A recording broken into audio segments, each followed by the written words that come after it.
Hello and welcome to small risk with Ram. आज 5 जनवरी 2026 है और आज निफ्टी ने एक नेगेटिव मूव दिया है।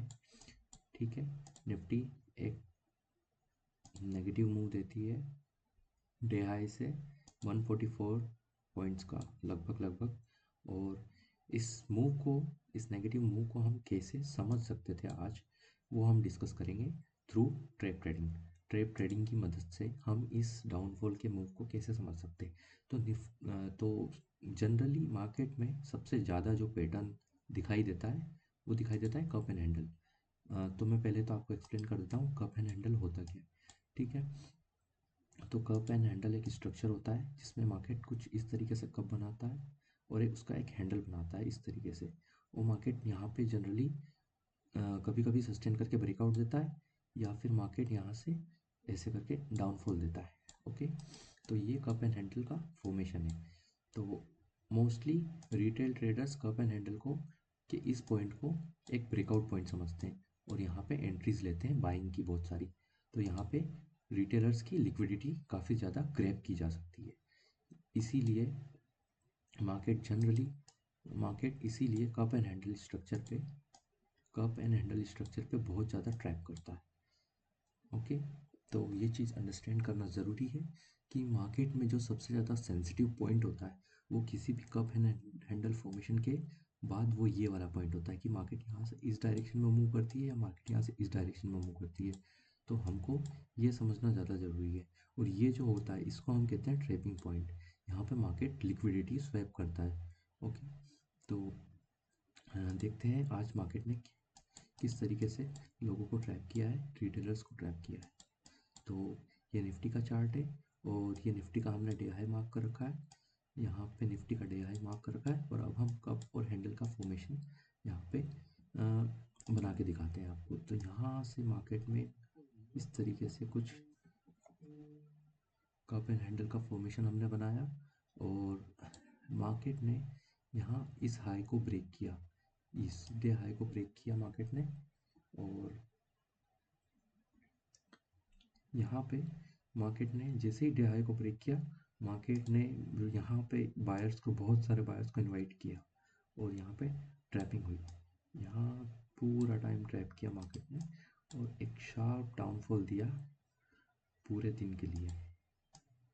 ओके, तो this is the cup and handle formation I am talking about.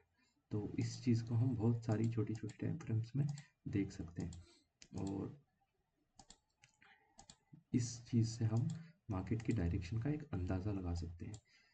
तो देखते हैं हम छोटी टाइम फ्रेम में जाके, हम 2 मिनट की टाइम फ्रेम में यूज़ करेंगे मार्केट में कि मार्केट कप एंड हैंडल। अब मार्केट यहाँ पे भी एक इन्वर्टेड कप एंड हैंडल का फॉर्मेशन कर रहा है और मैं आपको ड्रॉ करके दिखाता हूँ।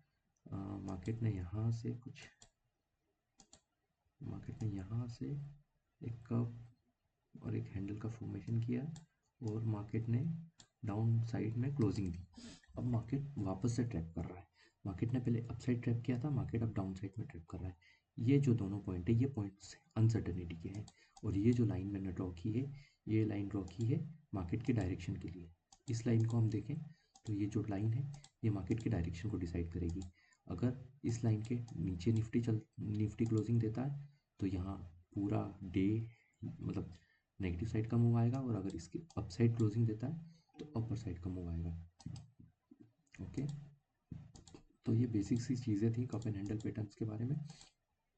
और यहाँ पे कप एंड हैंडल का जो पैटर्न है मैं आपको ये भी बता देता हूँ कि यहाँ पे जो कप एंड हैंडल का पैटर्न है, यहाँ पे कप एंड हैंडल के पैटर्न ने वर्क किया है और यहाँ पे कप एंड हैंडल का पैटर्न जो था वो फेल हो गया। इसको यहाँ पे रिटेस्ट करके ऊपर जाना चाहिए था एज अ रिटेल बायर, जो रिटेलर्स सोचते हैं, बट मार्केट ने यहाँ पे ट्रैप किया है। ओके, और जो दूसरी बार मार्केट ने कप एंड हैंडल का स्ट्रक्चर बनाया उसमें मार्केट ने रिटेस्ट किया और मार्केट एक डाउन साइड की तरफ चला गया। तो एक बार मार्केट ने कप एंड हैंडल पे ट्रैप किया और दूसरी बार मार्केट ने कप एंड हैंडल पे एक बड़ा मूव दिया।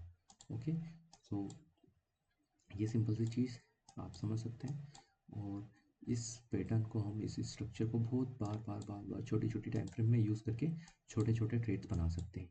लेट्स सी यहाँ पे एक और हमको कप एंड हैंडल का स्ट्रक्चर दिख रहा है, लाइक यहाँ से एक कप और एक हैंडल का फॉर्मेशन आ रहा है, और मार्केट ने यहाँ पे स्मॉल हंटिंग की है। यहाँ पे हम इस जोन को मार्क कर सकते हैं और इसको एक हंटिंग जोन बना सकते हैं। यहाँ पे मार्केट ने रिटेलर्स को हंट किया और मार्केट यहाँ से मार्केट ने एक अपसाइड का मूव दिया। बट ये 1 मिनट की टाइम फ्रेम है, और 1 मिनट की टाइम फ्रेम में हम ज़्यादा बड़ा टारगेट एक्सपेक्ट नहीं कर सकते कि 1 मिनट की टाइम फ्रेम हमको पूरे दिन का हाई या लो बता सके। हमको इसके लिए अलग अलग टाइम फ्रेम का यूज़ करना पड़ता है। तो डेली टाइम फ्रेम के लिए हम 3 से 5 मिनट के टाइम फ्रेम्स के कप एंड हैंडल पे ध्यान देंगे। ओके, तो ये ज़्यादा बेटर है हमारे लिए कि हम 3 से 5 मिनट के कप एंड हैंडल पैटर्न्स पे फोकस करें। तो ये बेसिक सी इंफॉर्मेशन है जो मार्केट में डेली स्ट्रक्चर्स फॉर्म करती है। जैसे यहाँ पे हम कल 2 तारीख कल 2 जनवरी थी, 3 मिनट की टाइम फ्रेम में हम कप एंड हैंडल का स्ट्रक्चर देखते हैं। एक कप बनता है, एक हैंडल बनता है, और यहाँ हैंडल का लो टूटता है। ओके, यहाँ पे हैंडल का लो टूटता है और यहाँ पे हंटिंग होती है बहुत सारे बायर्स की। यहाँ पे बायर्स की हंटिंग होती है और मार्केट एक शार्प अप ट्रेंड में चले जाता है। मार्केट एक शार्प अप ट्रेंड में यहाँ से मूव करने लग जाता है। तो ये बेसिक अंडरस्टैंडिंग है आपको मार्केट की डायरेक्शन स्पेसिफिकली डिसाइड करने के लिए। तो मार्केट में जब भी आप कुछ इस तरीके से ट्रैपिंग देखें, उसके अगेंस्ट में मार्केट बहुत अच्छा मूव दे सकता है। ये एक जनरल अप्रोच लेके हम इस ट्रेडिंग के रिगार्डिंग चल सकते हैं। और मार्केट को जितना सिंपल वे में आप ऑब्जर्व करेंगे उतना ही बेटर रहेगा, उतना ही कम आप इसमें उलझेंगे। ठीक है, मार्केट ने यहाँ पे भी एक अप एंड हैंडल का स्ट्रक्चर बनाया और मार्केट एक शार्प डाउन ट्रेंड की रैली को कंटिन्यू कर गया। ये देखिए, यहाँ पे भी एक कप एंड हैंडल का स्ट्रक्चर था और मार्केट एक शार्प डाउन ट्रेंड की रैली में कंटिन्यू कर गया। तो ये सारी बेसिक सी चीज़ें हैं जो आपको ध्यान रखनी है आपके ट्रेडिंग जर्नी में। तो आज मार्केट एकदम नेगेटिव था। इस 3 मिनट के स्ट्रक्चर से हमने ये आइडेंटिफाई किया था कि मार्केट आज नेगेटिव रहने वाला है। आज हमारा जो प्रॉफिट है वो 985 रुपीज़ का है, जो हमारा ऑलमोस्ट 10th डे है प्रॉफिट में। और आज पिछले कुछ दिनों से हमने हमारे सारे डेज़ के प्रॉफिट्स की वीडियो डालना चालू की है यूट्यूब पे। तो आप हमारे साथ जुड़ के बहुत ही ज़्यादा स्मॉल रिस्क रख के आप एक अच्छा प्रॉफिट अचीव कर सकते हैं। एक बहुत ही ज़्यादा अच्छा रिस्क टू रिवॉर्ड हम फॉलो करते हैं, और हम मिनिमम रिस्क टू रिवॉर्ड 1:5 पे काम करते हैं। हम less than 1:5 risk to reward के नीचे ट्रेड नहीं करते, बिकॉज हमको हमारी एक्यूरेसी पे ज़्यादा ध्यान देना है rather than making big profits. Okay, profits quantity के साथ इंक्रीज हो जाएंगे, बट अगर हम अपनी कंसिस्टेंसी को ध्यान में रखेंगे कि हम अगर एक रेशो को ध्यान में रखेंगे कि हम अगर 200 क्वांटिटी से भी ट्रेड कर रहे हैं और हमको डर नहीं लग रहा है, हम किसी ट्रेड में हैं और हमें डर नहीं लग रहा, हमारा रिस्क डिफाइन है। अगर हमको पता है कि हमारा रिस्क डिफाइन है, हम यहाँ पे रिस्क को काट ही देंगे। तो हम 2000 क्वांटिटी से जब ट्रेड करेंगे तो हम बहुत ही अच्छे से अपना प्रॉफिट मैनेज कर पाएंगे। ओके, तो कुछ चीज़ें हैं जो टाइम के साथ ही समझ में आती है, आप कितना ही महंगा कोर्स क्यों ना ले लें।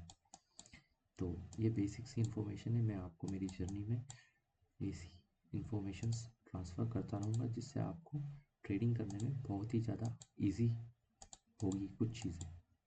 But still I am saying कि आपको अपना ब्रेन खुद स्ट्रॉन्ग करना होगा, वो आपको कोई कोर्स नहीं करके दे सकता। This is the this is not a game of money you have in your pocket. ये बहुत ही मुश्किल और चैलेंजिंग चीज़ है आपके ब्रेन के लिए। आपकी पॉकेट में चाहे 10 लाख हो, आपकी पॉकेट में चाहे 10,000 हो, ये आपको दोनों तरफ से हमेशा कंगाल कर सकती है। तो बेटर यही है कि आप अपने मेंटलिटी को स्ट्रॉन्ग करें यहाँ पे। ओके, आज के लिए इतना ही, बाकी सारी चीज़ें हम नेक्स्ट टॉपिक में कवर करेंगे। आज हमारा जो प्रॉफिट है वो 985 रुपीज़ का है। और स्टे कंसिस्टेंट, और जो रिस्क है उसको डिफाइन करना सीखें। रिस्क हमेशा डिफाइन होना चाहिए, रिस्क हमेशा डिफाइन होना चाहिए। That is the most important thing in the stock market, not on the option buying. It is always the main key if you are in trading. Okay, तो trading कर रहे हैं तो रिस्क डिफाइन होना चाहिए। Investment कर रहे हैं तो कोई बात नहीं, बट ट्रेडिंग कर रहे हैं तो रिस्क डिफाइन होना चाहिए।